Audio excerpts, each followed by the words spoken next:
Zazaca dil derslerine hoş geldiniz. Bu dersimizin konusu Zazaca'da duyulan geçmiş zaman. Tam olarak bu derste ne öğreneceksiniz? Birlikte dersin içeriğini bir göz atalım. En başta duyulan geçmiş zaman hangi durumlarda kullanılır onu göreceğiz. Daha sonra kurala geçeceğiz. Geçmişte görülen geçmiş zaman için bir ders hazırlamıştık. İleride göreceğimiz gibi kişi ekleri dışında görülen ve duyulan geçmiş zaman kuralı %100 örtüşüyor. Bu kuralı burada tekrarlamak yerine görülen geçmiş zaman ile ilgili dersi sağ üst köşedeki i'ye tıklarsanız o derse ulaşabilirsiniz. Size tavsiyem mutlaka görülen geçmiş zaman ile ilgili ilk videomuzu yani kuralla ilgili ilk videomuzu izleyin. Ondan sonra bu derse geri dönün. Çünkü orada bu kuralı ayrıntılı bir şekilde anlatıyorum. Kişi ekleri dışında bu kurallar yani görülen ve duyulan geçmiş zaman örtüşüyor demiştim. Dolayısıyla burada kişi eklerini karşılaştıracağız. Nedir aralarındaki fark? Kuraldan sonra fiil çekim örneklerine geçeceğiz. Önce geçişsiz fiiller için ve daha sonra geçişli fiiller için. Görülen geçmiş zaman dersinden bildiğimiz gibi değişik fiil türleri var ve her bir fiil türü için görülen geçmiş zaman dersinde geçen tüm fiiller için tablo hazırladım. Bu fiil çekimlerini bir tablo şeklinde sunacağım ve son olarak isim cümlelerinde ek fiili işleyeceğiz ve burada ek fiilin duyulan geçmiş zamanını göreceğiz. Şimdi kullanımla devam edelim. Kullanıma geçmeden önce büyük resme bakalım ve nerede olduğumuzu anlayalım. Biz buradayız. Bu haber kipini işliyoruz. Duyulan geçmiş zaman. Aynı zamanda öğrenilen geçmiş zaman veya mişli geçmiş zaman veya rivayet geçmiş zaman olarak bilinir. Duyulan geçmiş zaman. Daha önceleri bir hatırlatmada bulunayım. Daha önceleri şimdiki geçmiş zaman, görülen geçmiş zamanı işledik. Haber kipleri açısından, dilek kipleri açısından istek kipini, şart kipini, gereklilik kipini ve emir kipini işledik. Sağ üst köşeye bu ders videolarını bağlıyorum. Oradan ulaşabilirsiniz derslere istediğinizde. Evet, şimdi kullanıma geçelim. Duyulan geçmiş zaman, Türkçe'de de olduğu gibi başlıca iki amaçla kullanılır.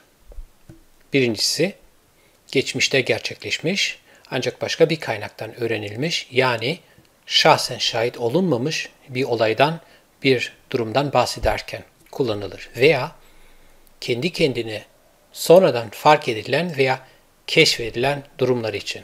Birinci şık için bir örnek. A velatte menda. O memlekette kalmış. Buradaki fiil mendene kalmak anlamına geliyor. A velatte menda. O memlekette kalmış. Bu örnekten de anlaşıldığı gibi Türkçe'de fiilin sonuna mış eki ekleyerek duyulan geçmiş zaman oluşturulur. Zazaca'da bu durum biraz farklı. Geçişsiz ve geçişli fiiller olmak üzere iki ayrı kural var. Bunu görülen geçmiş zaman dersinde görmüştük. İlk örneğimiz geçişsiz fiilleri içindi. Çünkü mendene bir geçişsiz fiil. Şimdi geçişli fiiller için bir örnek verelim. Mewendo. Mewendo ben okumuşum. Mastar hali wendene okumak. Bu örneğimiz ikinci şıkka dair yani kendi kendine sonradan fark edilen veya keşfedilen durumlar için. Mewendo. Ben okumuşum ve daha sonra bunu fark ediyorum, keşfediyorum okuduğumu. Aynı şekilde iki örnek daha verelim. Bu örnekleri görülen geçmiş zaman dersinde vermiştim. Orada ayrıntılarıyla aradaki farkı tarif ediyorum. Oradan bakabilirsiniz. Mwendo ben okumuşum. Mktap wendo ben kitap okumuşum. Mktabi wendey ben kitapları okumuşum. Kullanımdan sonra geçelim kural kısmında. Orada görülen ve duyulan geçmiş zaman arasındaki farka bakacağız. Görülen geçmiş zaman dersinden biliyoruz ki iki ayrı kural var. Birinci kural geçişsiz fiiller için, ikinci kural geçişli fiiller için. görülen geçmiş zamanda kural şöyleydi. Geçişsiz fiiller için özne artı geçmiş zaman gövdesi artı görülen geçmiş zaman kişi eki. Burada önemli olan aynı şimdiki zamanda olduğu gibi kişi eki, buradaki kırmızı olan özneye göre çekimlenir fiil. Dolayısıyla kişi eki özneye aittir ve özne yalın haldedir. Öğrendiğimiz gibi geçişli fiillerde bu durum farklı. Ergatiflikten dolayı burada 4 parçadan oluşur. Aradaki fark nesnedir. Burada nesne yok iken geçişsiz fiillerde, geçişli fiillerde nesne var. Örtülü, gizli veya açık nesne. Aradaki ciddi fark burada. Kişi eki bu defa özneye göre değil, nesneye göredir. Dolayısıyla kişi eki nesneye aittir. Başka diğer ayrıntı, özne burada yalın haldeyken burada bükümlü haldedir ve nesne burada yalın haldedir. Ayrıntılı bir şekilde görülen geçmiş zaman dersinde üstüne durduğumuz kural kısaca buydu. Şimdi duyulan geçmiş zaman kuralına bakalım.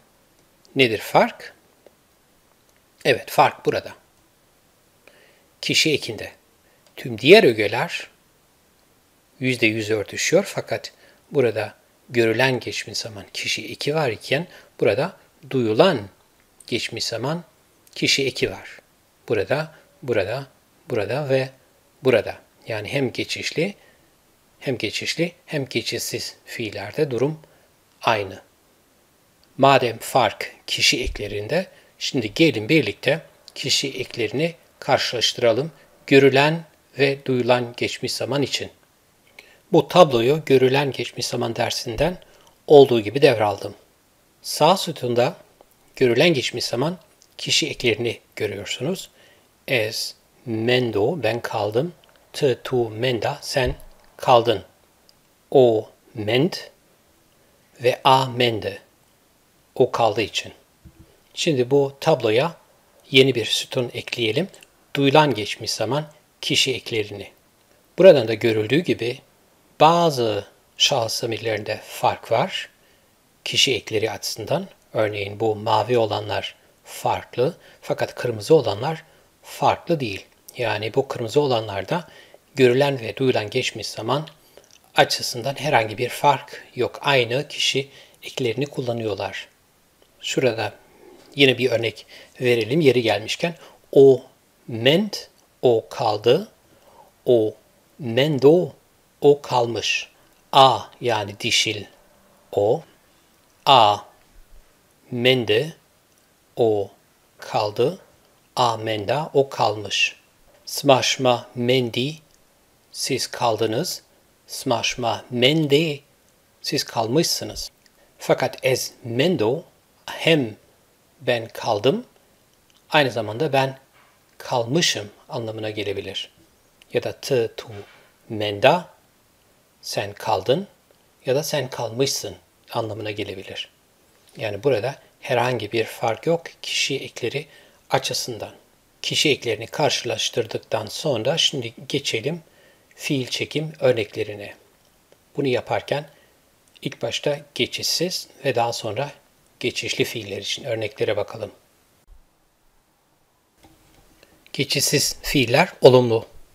Bu tabloyu yine görülen geçmiş zaman dersinden tanıyoruz. Burada tüm fiil çekim örneklerini bir araya getirdim. Burada basit fiiller, burada ayrılabilir fiiller ve burada birleşik fiil örneklerini görüyoruz. Biene olmak, mendene kalmak, roniştene oturmak, resibiyeni konuşulmak ve son olarak pilbiyeni büyümek. İki tür basit fiil örneği var. İlkinde geçmiş zaman gövdesi ünlüyle biten fiil, yani burada da biyene, fiil gövdesi bi ve ikincisi geçmiş zaman gövdesi ünsüzle biten fiil, mendene, gövde mend. Fiil çekimi örnekleri için basit fiillere bakalım. Ez bio, ben olmuşum, ben doğmuşum. Te tu bia, sen olmuşsun, sen doğmuşsun. O bio, o olmuş, o doğmuş. A bia, o olmuş, o doğmuş. Bu eril ve bu dişil. Ma bime biz olmuşuz, biz doğmuşuz. Sma, şma, biye siz olmuşsunuz veya siz doğmuşsunuz. İyi, biye onlar olmuşlar, onlar doğmuşlar. Bu ünlüyle biten fiil gövdesiydi. Şimdi ünsüzle biten fiile bakalım. Ez mendo, ben kalmışım. Tu menda, sen kalmışsın. O mendo, o kalmış. A menda, o kalmış. Ma mendime, biz kalmışız. Smaşma mendi, siz kalmışsınız. Yi mendi, onlar kalmışlar. Şimdi ayrılabilir fiil örneğimize bakalım. Ron işlerine oturmak.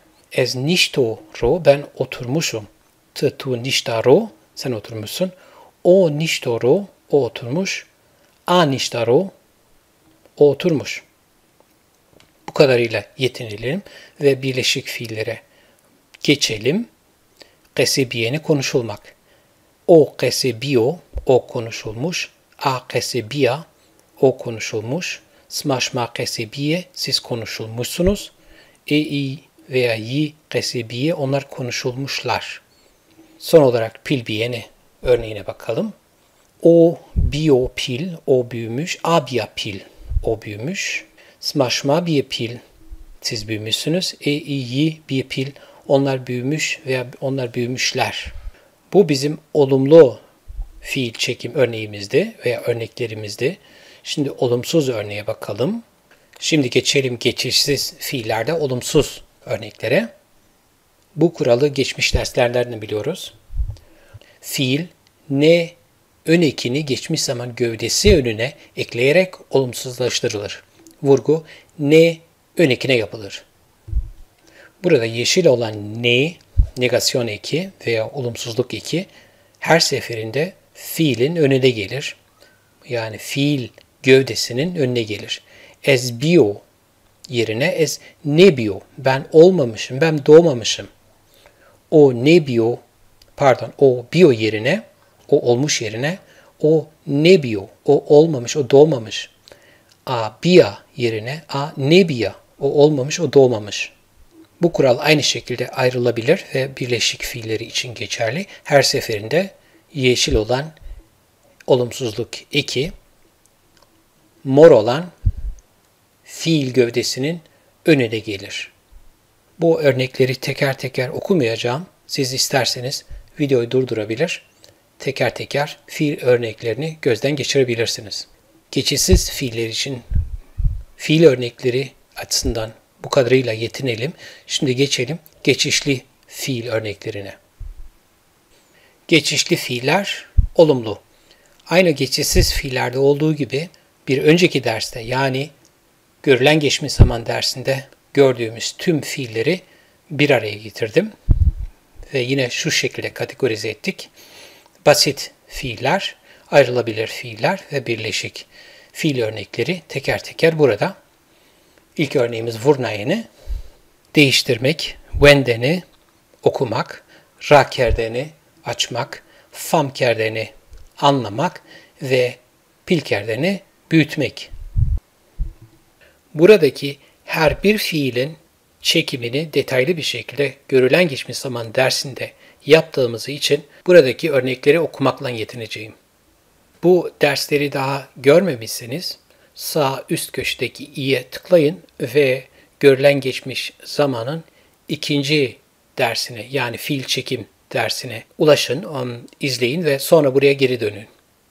Basit fiillerle devam edelim. M avurna, ben onu değiştirmişim. To avurna, sen onu değiştirmişsin. Ey o vurno, o onu değiştirmiş. Ay vurni, o onları değiştirmiş. M avenda, ben onu okumuşum. To avenda, sen onu okumuşsun. Ey o wendo, o onu okumuş. Ay wendi, o onları okumuş. Ayrılabilir fiiller. Ma kerdara veya ma kerdaya veya ma kerda a, ben onu açmışım. To a kerdara, sen onu açmışsın. O kerdora, o onu açmış. Ay kerdera, o onları açmış. Fam kerdeni birleşik fiiller. a fam kerda. Ben onu anlamışım. To a fam kerda. Sen onu anlamışsın. O fam kerdo. O onu anlamış. Pil kerdeni büyütmek. A kerda pil. Ben onu büyütmüşüm. To a kerda pil. Sen onu büyütmüşsün. O kerdo pil. O onu büyütmüş. Kerde pil. O onları büyütmüş. Olumlu örnekler için bu kadarıyla yetinelim, geçelim olumsuz örneklerimize. Aynı geçişsiz fiillerde olduğu gibi geçişli fiillerde de olumsuzlaştırmak için yine negasyon veya olumsuzluk öneki olan ne geliyor geçmiş zaman gövdesinin önüne. Burada a vurna yerine a ne vurna. Gövde burada ve negasyon eki burada. Aynı şekilde a wenda yerine a ne wenda. To a wenda yerine to a ne wenda. Mor olan gövdenin önüne negasyon öneki ne geliyor. Ayrılabilir fiillerde aynı şekilde kerdenin önüne ne geliyor. Tüm fiil çekimlerinde birleşik fiillerde yine fam kerdeni de fiil olan kerd isim fiil. Dolayısıyla gövdenin önüne ne geliyor. Aynı şekilde pil kerdeni de pil sıfat, fiil kerdeni, kerdenin önüne, daha doğrusu kerdenin önüne ne geliyor. Tüm fiil örneklerinde olduğu gibi. Bu kadarıyla yetinelim. Şimdi geçelim son dersimizin son bölümüne isim cümlelerinde koşaç ya da ek fiilin duyulan geçmiş zamanına. Dersimizin bu bölümünde yine olumlu veya olumsuz örnekleri okumakla yetineceğim. Eğer siz isim cümlelerinde duyulan geçmiş zaman kuralını öğrenmek istiyorsanız o zaman sağ üst köşedeki i'ye tıklayın. Orada görülen geçmiş zaman için hazırladığım dersi göreceksiniz. Orada ayrıntılı bir şekilde kuralı tarif ediyorum ve bu kural bu duyulan geçmiş zaman içinde aynı şekilde geçerli. Şimdi geçelim fiil örneklerimize, olumlu örneklerle başlayalım. Sıfat. Ez rınt bio. Ben iyiymişim. Tu rınt bia. Sen iyiymişsin. O rınt bio. O iyiymiş. O rınt a rınt bia. O iyiymiş. Buradan da görüldüğü gibi sıfattan sonra gelen biene fiili bizim daha önceden geçişsiz fiillerde gördüğümüz biene fiili. Yani ben olmuşum, ben doğmuşum. Fiilin ta kendisi. Yani buradaki örneklerin her biri buradan görebilirsiniz. Bio, bio. Bia, bia.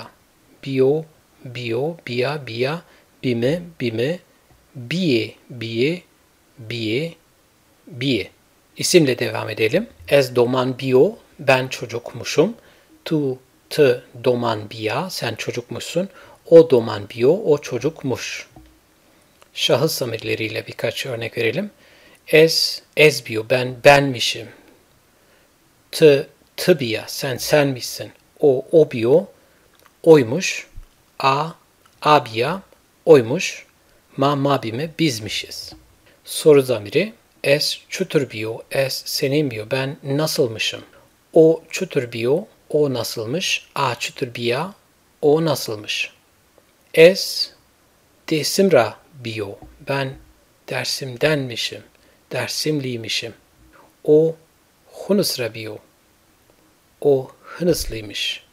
Ma Erzincan'da bimi, biz Erzincan'daymışız. Bu kadarıyla yetinelim. Yine son olarak geçelim olumsuz örneklerimize.